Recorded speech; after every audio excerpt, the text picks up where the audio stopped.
if I can request, if everyone can confirm that you can hear me.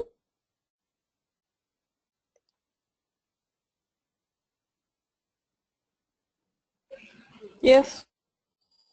Awesome. Thank you so much for joining us today. This is the third in our series on Super CX. And today we're going to have a slightly different flavor. So we talked about, yesterday how we could actually connect a good customer experience to better profits.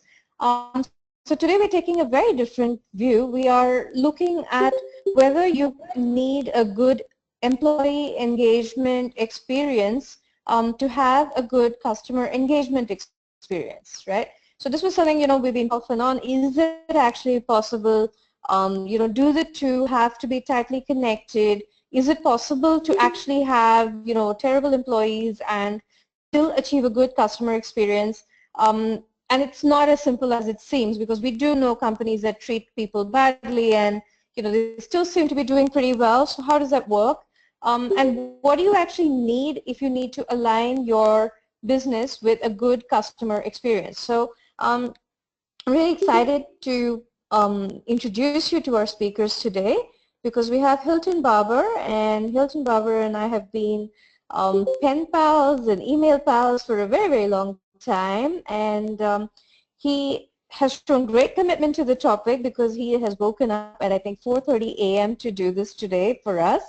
So he calls himself a marketing provocateur, and he writes really well, and he likes to discuss controversial topics.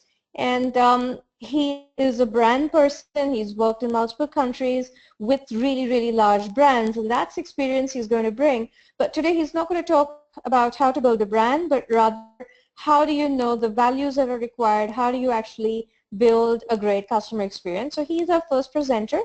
And then we have the Oracle perspective from Ratnesh Mehra, who's a customer experience strategy and transformation leader. And as you know, Let's Talk CX is a program that's being supported by Oracle, and we'll share the link on our site where you will get today's presentation as well as the recordings of the webinars.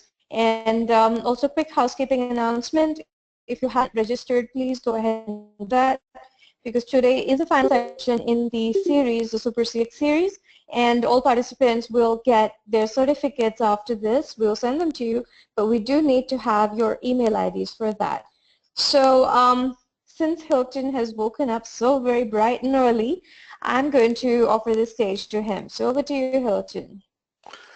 Good morning, everyone. Just going to wait and turn over to my slides momentarily. So, okay.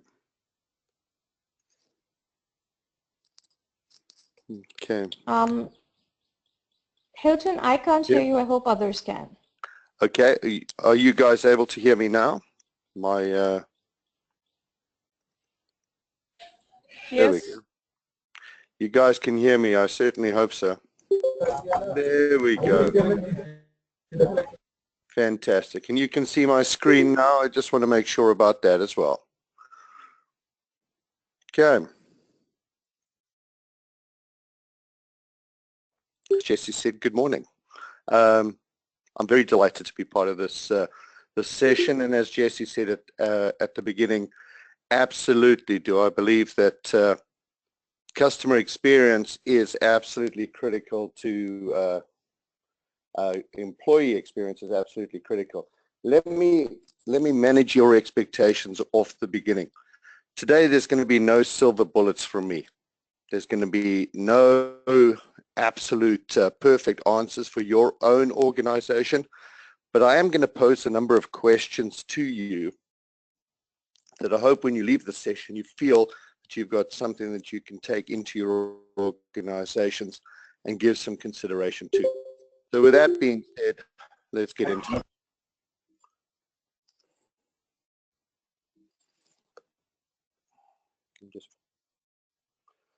Today, really three takeaways that I want to leave you with. Firstly, customer experience is not just about operations.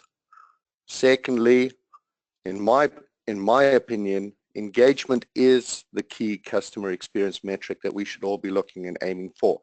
But I don't necessarily mean just the customer's engagement. The employee engagement, to me, is almost more critical than anything else. And ultimately, if anything, employee experience is customer experience, in my opinion. So a history of marketing, we probably all have marketing roles within our own organizations. And I have a very sort of simple view of what that means. All of our marketing efforts really are about creating a promise in the minds of our customers. That's really all it is. We set up this promise that our organization is either the fastest, the best, the most efficient, the cheapest, the most expensive, whatever the case may be. Ultimately, our marketing efforts set that promise in the minds of our customers. And some of the great service brands set that explicitly. Avis is perhaps one of the most famous examples of setting their customer experience as a core part of their brand. I mean, this very famous line of, "We try harder," is probably the first and most explicit articulation of service from Avis. And the fact that the entire organization was set to try harder to win in the marketplace. But that also happens in other categories as well. Zappos considers the services at the core of their organization. And of course, even in the airline even in the airline category, the notion of service or that notion of promise is something that's very critical. But of course, all of these promises require that the employees fulfill on that promise, that they actually deliver, that the person at Avis, at the desk at Avis, when you meet them, tries harder to fulfill on what you're trying to do. And that's Zappos. When you call Zappos online and get their service guys, that they're trying harder. And of course, as much as employees are required to fulfill on that promise, they can also fail. I'm going to presume that in the Indian media, there was just as much coverage of that very horrendous experience that this particular customer at United Airlines had when boarding a flight quite recently. But quite honestly, the promise that marketing sets up has to be fulfilled by employees, and if they don't fulfill that, that can undermine absolutely every single thing that we as marketers set out in the world, and all of our efforts can be for nothing. So in my opinion, customer experience is not about operations. In some ways, customer experience is entirely about culture, about the culture of your organization.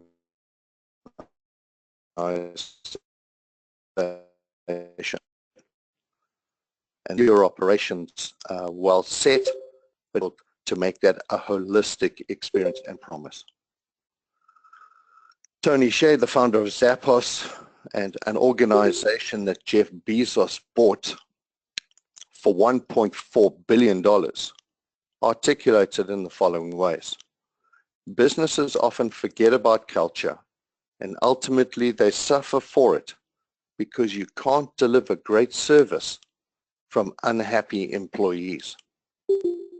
I can't think of a simpler and more profound way of thinking about customer service. It's if your employees are unhappy, how can you possibly deliver great service? So my first question for all of you is this notion of, do you have an organizational definition of customer experience?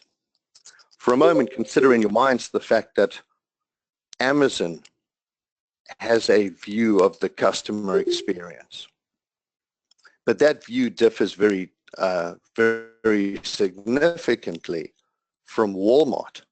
Walmart's view of customer service is different to Amazon's, but they both compete in very much the same markets, in very much the same ways, and are probably two of the biggest retailers in the world going head to head. Certainly Alibaba in your market, but does your organization have a clear a very clear sense of what customer experience really means at the core of the organization. For example, sitting in front of me, thankfully, because it's around 5:30 in the morning here in Canada, Starbucks. This is the Starbucks mission statement: to inspire and nurture the human spirit, one person, one cup, and one neighborhood at a time. A very clear, very powerful, very inspirational mission statement. But again, it's one that's very clear and that everybody within the organization knows. But a mission statement means absolutely nothing unless there's some core organizational values that are underneath it. Values, of course, are the things that are important to that organization. What are the things that the organization cares about? And if they care about them, the things that the organization is actually going to do and behave in the marketplace. So to continue the Starbucks example, have a look at this. Obviously, this is up on the screen. You guys can read this yourselves, but just take a moment and read this set of values that Starbucks have put in place for the organization. Right at the core of everything that they do, they've articulated this set of values: creating a culture of warmth and belonging where everyone is welcome. And for you, consider what that means in terms of how that talks about every single person in the organization. And I know throughout the week you've been listening to these modules and realizing that this is something, customer experience is something that everyone in the organization has to be behind. Acting with culture, acting with courage, challenging the status quo. These are all key values for the Starbucks organization, but you can see how they can very quickly start to drive how they would behave in a customer experience mode. The second takeaway I would leave you, and Jesse referenced this earlier, is really this notion of engaged employees deliver better customer experiences. I'd ask you for a moment to consider that if you went shopping at this particular retail outlet and were greeted by this particularly happy employee, would that make a difference in how you felt versus being greeted by the more typical experience that you get at Starbucks? But again, I would consider that engaged employees are absolutely critical for any organization that believes that they are going to deliver great customer experience. So my question to you all is, do you know how engaged your employees are? Do you have a sense of that? Do you know whether they care or not about the success or failure of your organization and the part that they have to play in making that a reality?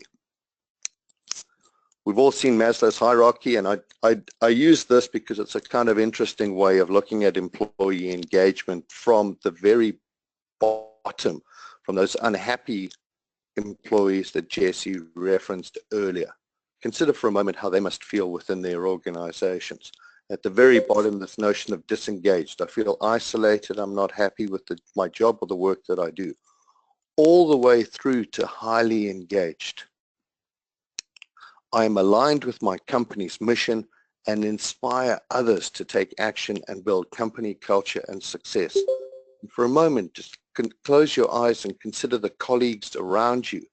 They fit into the disengaged bucket or all the way at the very top in the highly engaged bucket. Who do you like to work with?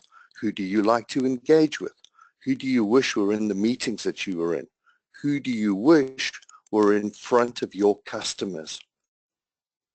For obvious reasons, I would suggest the ones who feel highly engaged would be the ones that you would want to put forward in front of prospects, in front of customers, in front of clients.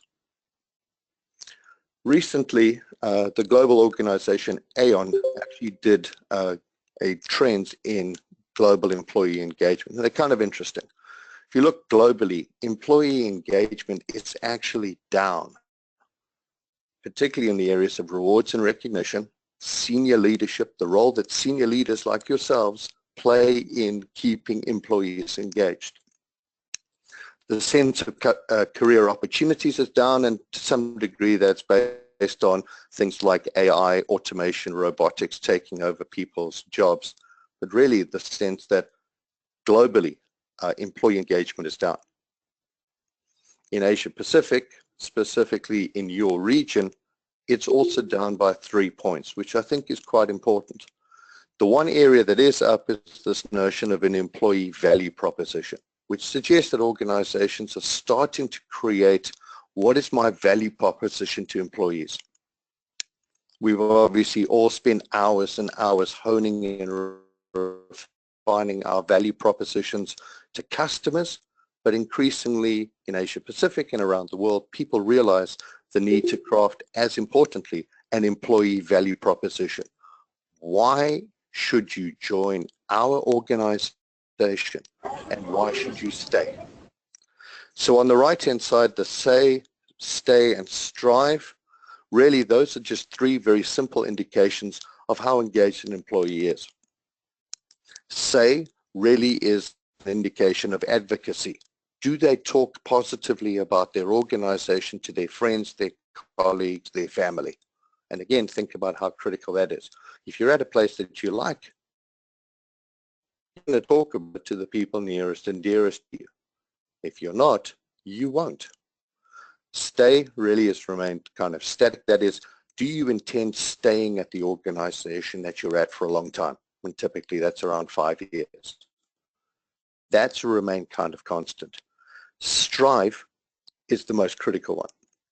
And strive is, do you go to work every day looking to be the very best you can be and delivering the very best of yourself to your organization because you believe so passionately about what your organization is doing? The fact that say, that notion of advocacy for your company, and strive, that notion of bringing your very best to your company, have both declined in your market, suggests that there is an area of significant opportunity for the companies that want to do this right. This quote from Stephen Hsieh, and I trust that you can all read it, it's on the right-hand side, ultimately comes down to the notion of what do you recognize in your employees? What do you set up? And what do you reward? And I think intuitively we can all sit and go, we understand that if I reward behavior, if I reward the appropriate behavior, I'm going to get the type of engaged employees that I want and I need. Excuse me.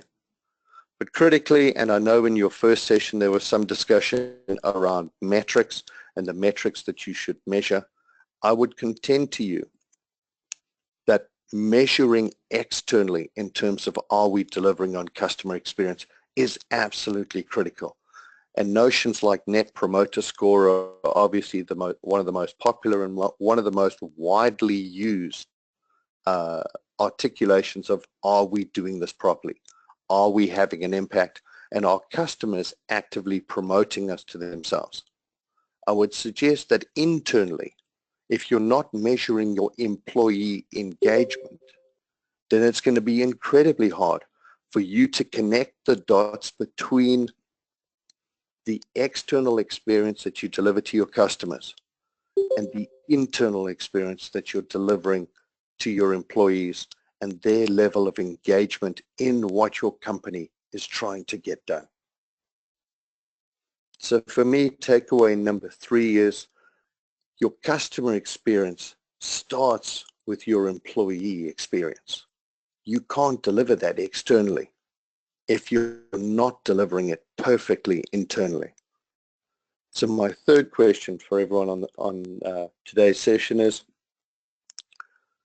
ask yourselves and ask your organization, ask your peers within your HR functions, ask your CEO, how do you secure, attract, hire, onboard, train, reward, promote, evaluate, and even fire your talent?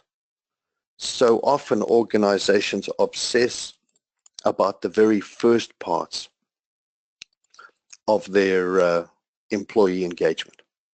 How do we get more people on board? How do we get more people to come to our company? But I would contend to you that employee engagement doesn't stop there. The notion at Starbucks of continually training their individuals, continually raising their game, is absolutely core and foundational to that organization. And they set aside time every year to go through rigorous training and retraining of all their employees because it's absolutely that critical to them. And I would contend that any organization that doesn't have an employee engagement program that begins at the very start, even before they come into the company, all the way through to the day that they leave. Why are you leaving? What could we have done differently to keep you? What are the things that as you leave and go to another place, what is it that you're looking for at that other place we don't have here? Is there anything that we can learn from the employees who leave us? Why did they do it? And I think often organizations fail to capitalize on that opportunity to understand how we could have kept our employees close to us and doing better. For instance, a fantastic global brand that I'm sure you're all familiar with, this is how their founder looks at how they train and how they hire. And I love this notion of we hire for attitude. I can teach you anything, but I can't teach you to be a service-oriented individual. You either are oriented like that or you're not. So they look for attitude and then they teach about the brand and the business. And I think that's a spectacular way to look at it. Are you hiring for attitude? Are you hiring for the right attitude to deliver the right customer experience for your organization? So critically, what are the employee behaviors that you need to have?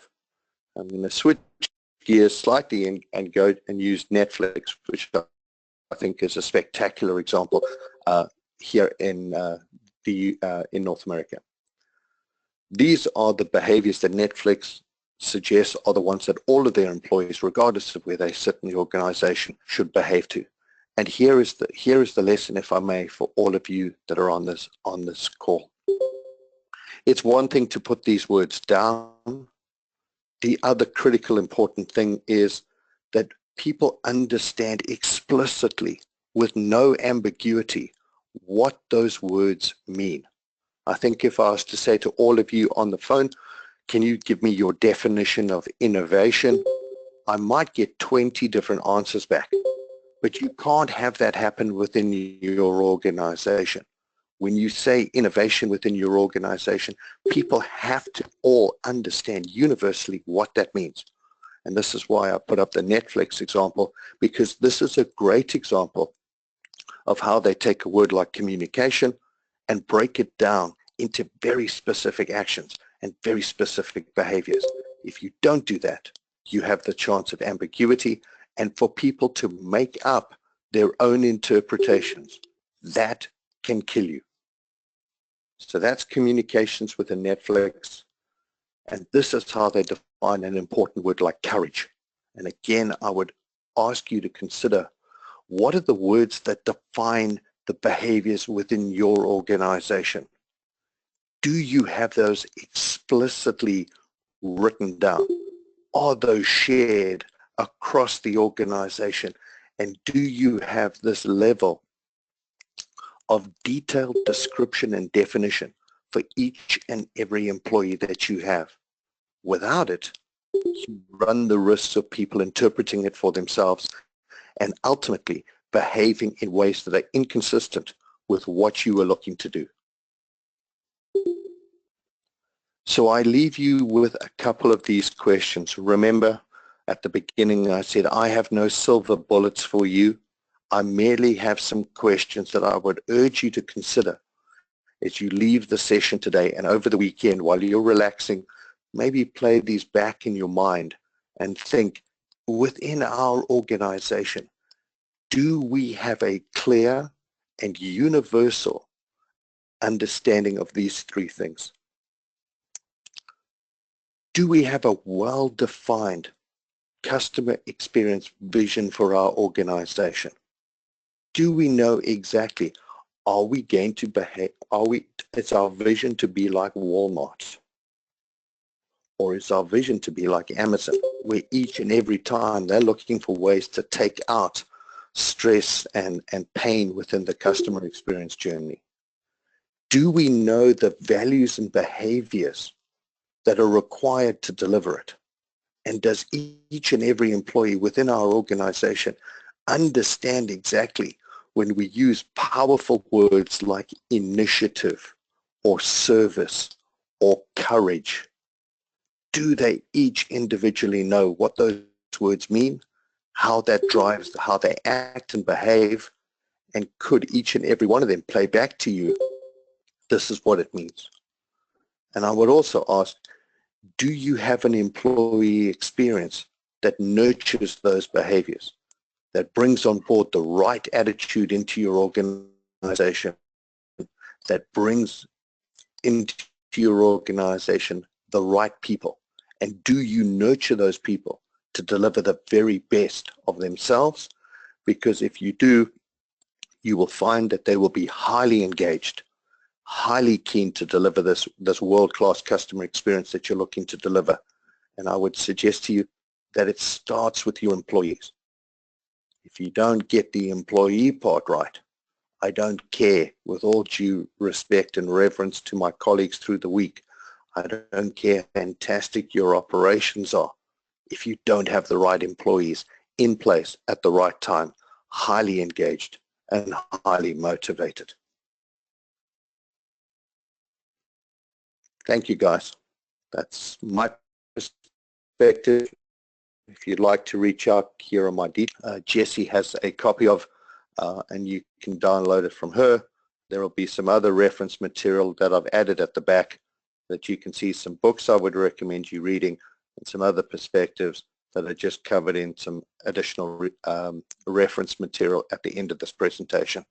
It's been an absolute delight, and certainly very keen to get any questions towards the end of the session.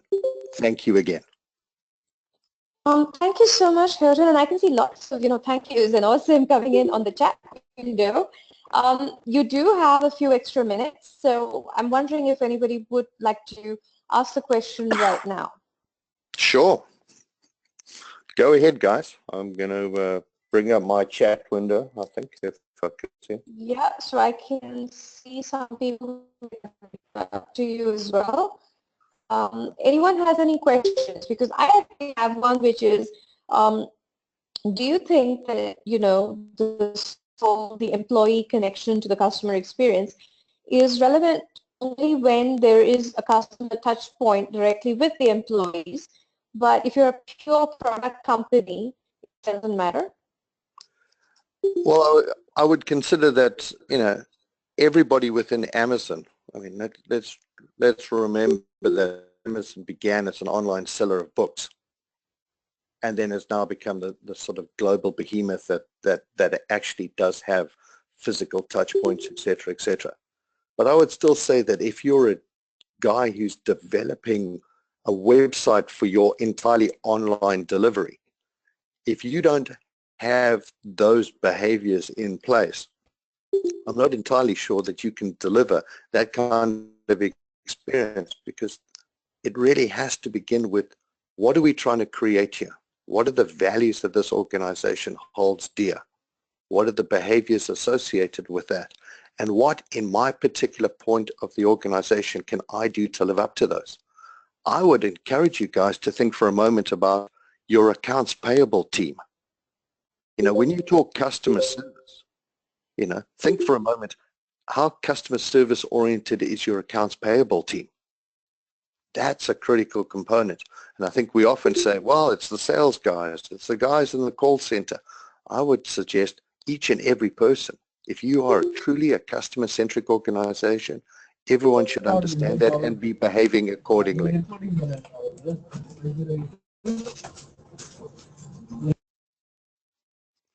There's a question here that says, how do you ensure this employee engagement behavior in a large organization? That's a great question.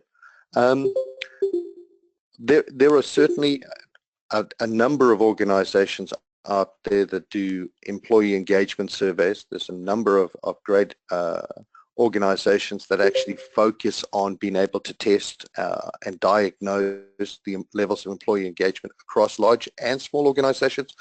I might suggest if you reach out to me directly on LinkedIn, I can share some contacts and I can share some perspectives. But there are organizations that's their entire business is helping other organizations understand the level of employee engagement within their company. Any other questions, guys? Or can I turn it over to my dear colleague, Ratnesh, and he can tell you what great things they're doing over at Oracle?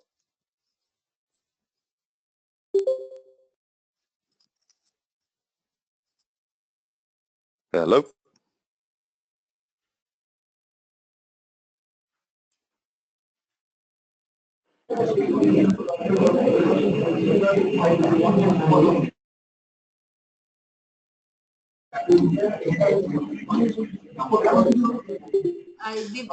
So, share your screen.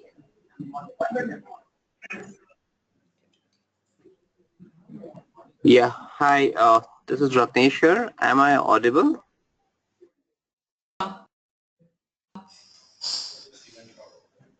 Can I get some confirmations that most of you can hear me? All right, thanks. So good afternoon, everyone, and thank you so much, Hilton. It was a great session, and really, I think you nailed it on the head, saying the culture and some of the key things from organizations who are leaders in CXs, that they look inward and ensure that they hire the right people, the people with the right attitude, and then they make the culture in that organization as such which empowers their employees to serve their customers, and that's the motto, that's their driving force. And it's no surprise that the names we saw are truly the market leaders, the innovators in that space. So uh, that's right there. So thank you everyone for joining in. Are you able to see my screen now?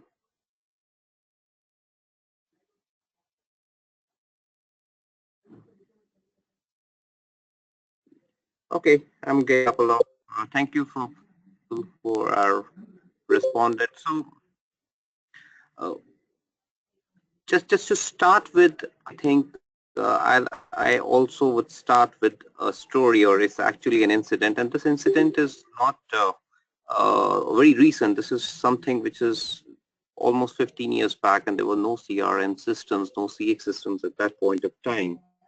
And I had checked in one of the leading hotels of India in Mumbai, and very late check-in, 11:30 p.m.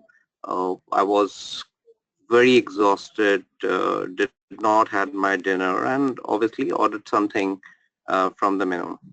And after almost 30 to 35 minutes, the food came, and suddenly I realized that one of the items I'd ordered was not there, then other was cold, and absolutely unacceptable. So I just kind of called the front desk and said, this is what has happened. And so this is classic disaster, right, from a moment of customer experience, not obviously on the scales of United, but at 12:15 I was absolutely raving mad around it. But what happened later was that before I knew, the GM of the hotel at 12:15 in the night knocked in, okay, apologized profusely, said, tell me what all you want. And by that time, I'd kind of almost lost my appetite also. So I was thankful to the person and said, it's fine. Can I get just a glass of warm milk, because that probably help me sleep, and that's what I typically take in the night. And he was again very apologetic. The story is that almost 2 weeks later, in the same hotel chain, I went down to Delhi and I checked in. And while I was checking in, The front desk lady, she said, Mr. Mehra, this is your key, this is in, and by the way, would you want us to send a glass of warm milk at 10:30 to so that you can sleep well? Now, that to me was a moment where, you know, a very bad experience of customer. I was raving mad. I was actually cursing my organization that why did they check me again into that, turned into something of a delight. And that's where I realized, and I started thinking, and then next day morning I actually went and was speaking to some of the people out there, and they said that, in our hotel chain, way we empower the and then there were no CRM systems, by the way. There were no things. So there was somewhere this information from Mumbai to Delhi had traveled. It was tagged to my name and said that this is what had happened, but this is something which was a preference of Mr. Mehta. So that's what customer experience, if you look back, is so very dependent on it. But for example, for a very normal case of a general manager needn't have a right, but that hotel and the GM said we tried in, and for us this is a disaster. At 12:15, if one of our customers are not able to sleep properly, to me that's a disaster of magnitude, which is bigger than anything else. So he would not had to come, but he did come in. And that's I think is very critical. So and needless to say, that organization, that hotel chain, despite all those MNCs hotel chains walking into India, is still the preferred brand for most of the hotel chains. And that comes from the culture. I'm also very recently talking to that same hotel chains, one of the general managers, and what they say is that we empower our employees, our front desk employees, and it could be any employee, to take spot decisions. And in fact, they have a certain percentage of spend which it is absolutely discretionary available to them. They do not have to go back to any approvals. They do not have to write a mail. It is at their discretion. They can go and spend that out if they think that that in any way will help delight a customer.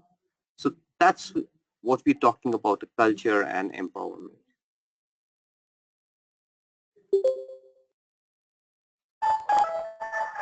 Today, why is this very important? This is very important today because what has happened today is that customers like us and our interactions or our demands of interactions with organizations have changed manifold.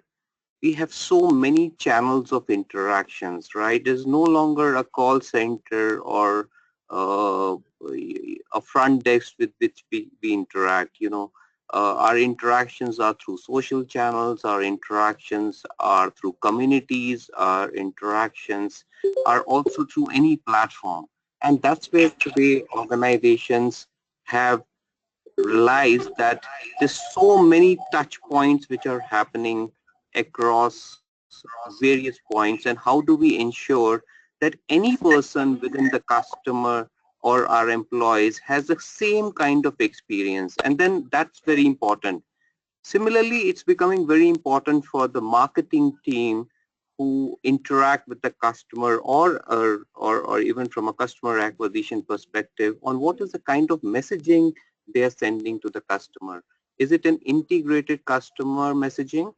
Because more or less than not, we have a lot of issues around different silos interacting with different same set of customer, putting the same set of messages. How many of us have this experience of running a complaint against a particular organization on a particular service, and that very minute or that in that very hour we receive a promotional mail telling you the sky and the moon offering from that same customer. Now, how inhuman it could be, or how angry somebody would be, where you are trying to solve a problem. There is an anger out here, there's an emotion out here, and at the very same point of time, you have a marketing mail with land in your inbox. It happens so many times. It happened to me 2 weeks back with one of the car rental organizations, and they canceled. They took the entire payment. They canceled. I was left high and dry at 6:15 a.m. in the morning, and at 8:30 a.m. I get an email giving me a kind of a discovery and a promotion from Delhi to Missouri. It was so I was so angry about it because they had still not solved the problem and told me why in the first place that had happened. So that's the challenge. Internal divisions, if not together, are creating inconsistent messaging across your sales, service, marketing. If they're not together, create this whole set of inconsistent messaging to a customer. You do not have a 360-degree view of a customer. It's not only the services, it's interactions, last touch point, depending on any channel the customer has reached out to you. Everyone should be aware of what has happened, what was the micro moment of last interaction with our customer. So that's where I think the marketing strategy, just for specifically for the marketing people, it's becoming very challenging. They have to look at uh, building and removing these silos of communication. And the one person who obviously can help do them, it has to be coming from the leadership perspective. So that's where the leadership is very important. Uh, and the second thing is, has the customer or the organization built and identified every touch point of of customer mapping? So that's where the tools like customer journey mappings, organizations are going back to it and identifying that where all today I'm touching a customer. And it's very important because when you identify the touch points, you go back and say what are the players, what are the employees who actually interact with the customer. We just heard from Hilton saying, can you look at your finance team who from your existing customers, specifically in the B2B context, talking about receivables, how empowered, how empathy they exhibit when they talk to a customer. So sometimes we forget some of these things and we just totally believe that the front-end sales marketing are the key responsible people. But sometimes in IT organizations, we have a lot of people who work at client sites, people in IT would relate to that. How are they behaving? Sometimes those are our representatives in those organizations. How do they interact? How do they behave? How do they exhibit your values is becomes very, very important.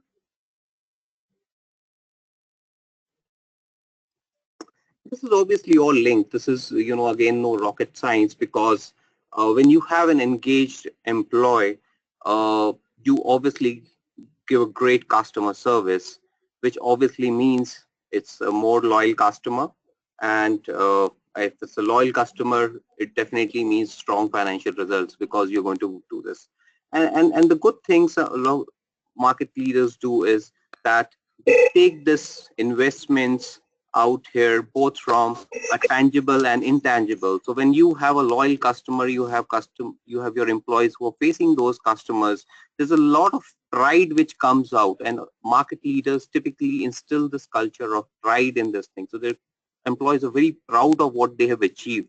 Their KRAs are dependent on some of the happiness index which customers exist, or the value they have provided to the customer, and that in turns leads to obviously a lower employee turnover, a prouder employee, as well as organization ability to invest into those employees. So this is actually a complete integrated cycle. So it's not only helps you from the top line and the bottom line, but it also helps you retain your employees.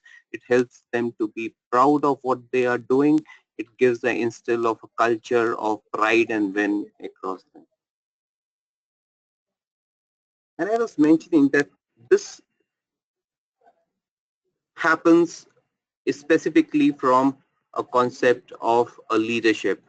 Lot of things we've talked about is not easy to happen, specifically when you talk about in silos. Uh, and that's where an importance of a leader who understands the employee and customer experience interlinkages comes in. Uh, leaders will have to work across the silos. They have to lead from the front. They have to instill this culture, and no better example than Richard Branson, Virgin Airlines, who's very clear, who says to him, and that's Virgin Airlines motto, client does not come first. Now that's a controversial statement, but he can be as controversial he is. And it says that if you take care of your employees, they will take care of their clients. So that's what Virgin's motto is. But that's, if you look at from a satisfaction index perspective, delight perspective, Virgin Airlines has always been the leader in that space. They may not have the whole overall market share, but their employee interactions with their customers have been very high. Their employee loyalties are very high in all the research reports. Their customer loyalty, so customers who have used Virgin tend to go back and use Virgin Airlines quite often. And the reason to them is that Virgin Airlines, led by Richard, believes in empowerment of their own employees. So as I said, when organizations want to do this, they build a model or structure within their organization which has customer obsession as the key theme. So they demonstrate, they set up a governance model around, they reward their employees on how obsessed and how centric they are towards customer. They measure high standards, they create industry, they look at industry benchmarks and look at how they can achieve that or overachieve that. If there are issues, they go back and unblock it, and they make sure that the resources are available for customer obsession.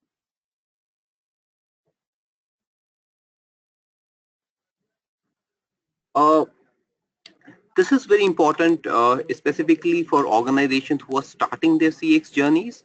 A lot of times when we embark on these customer experience transformations, and we are in this whole world of CX, going through these, modeling our organizations on CX, it's very important that there's a change management instilled and a change management program which goes along with these CX transformation journeys. Because many times, while the top management is very clear on what they want to achieve through these CX journeys or CX transformations, it's very important for their employees to be a part of this journey, understand why organization is looking at this transformation, and that means every employee. It needn't be only the sales or the marketing team who are running these CX programs, but the entire set of employees who are part of, who will get touched upon. They understand, they absorb this, because once they absorb this, they become a part of this CX journey, and then they ensure that CX programs succeed. And that's where it becomes not only a leader's mission or frontline manager's mission, but it becomes an organization mission. So that's what I end with, what's called the Chinese call of double happiness. You keep your employees happy, you get your customers happy, or you get to your customers to be happy, you get your employees to be happy. So that's my ending statement. Feel free to let me know if there are any questions on, and I'm happy to answer those. Thank you so much.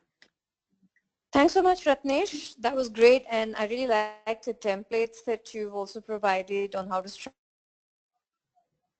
structure this. I actually have one question, which is, where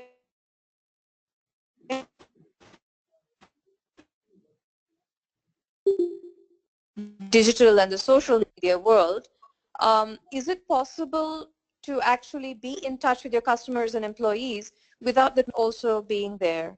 I mean, on the chat window, you see people talking about Richard Branson, and I mentioned Anand Mahindra. Somebody has talked about Vineet Nair. These are all very active CEOs. So is it possible, and is that something that marketing ought to be driving? Jesse, I think, I don't know whether everybody missed it. We missed the first part of this. There was, I think, an echo, and we missed the first part of your question. At least I missed it. Oh, okay, sure. Okay, it's just a question was, is it possible to be socially active and recognize what your customers and employees want when, unless the CEOs are also present on digital and social channels? I think uh, see again just to confirm, are you saying that is it only from the CEO's perspective that they need to be connected, or is it again you're saying that the entire organization needs to be connected to be on social to hear that out, or CEO is the mascot? If the CEO isn't there, then how do they change the culture? Oh, okay. So it's yes, it's good to have CEO or a CXO who leads this, but